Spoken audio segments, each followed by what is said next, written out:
સામાજિક કાર્યકર્તા નિખિલ ભરવાડના જન્મદિવસની ઉજવણી અનોખી રીતે કરવામાં આવી છે।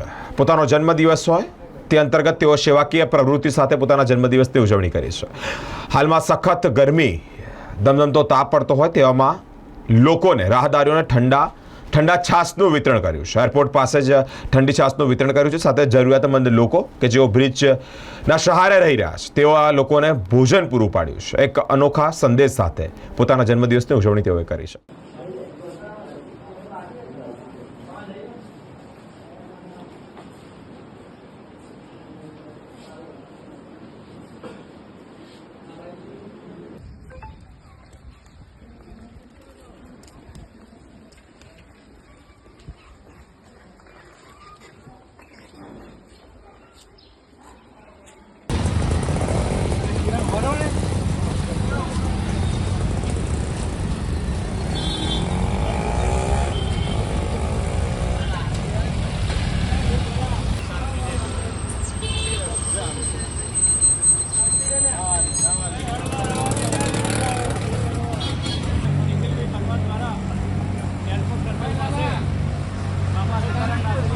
મારી બર્થડેની ઉજવણી સવારેથી જ આપણે સેવાકીય પ્રવૃત્તિ ચાલુ રાખી હતી અને બર્થડેના દિવસે આપણે સેવાસી ખાતે આવેલા અનાથાશ્રમ ને વૃદ્ધાશ્રમ છે ત્યાં નાના બાળકો પછી ઘણા એવા શ્રમજીવીકો છે એ લોકોને ફૂડ પ્રોવાઈડ કર્યું હતું।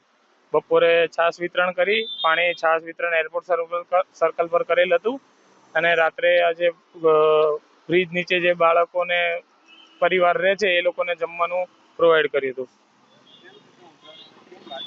સરસ। હા, આપણે કેક કટિંગ કરીને જે ખોટા ખર્ચા કરીએ છીએ, હું યુવા પેઢીને એક માર્ગદર્શન આપવા માંગુ છું કે આપણે ગરીબો છે, આપણા સમાજમાં જે લાગે છે એ લોકોની સેવા કરો, એમાં જ વધારે મજા આવશે। બાકી કેક કટિંગ ને એ કરીને કોઈ મતલબ નથી। નિખિલ ભરવાડ।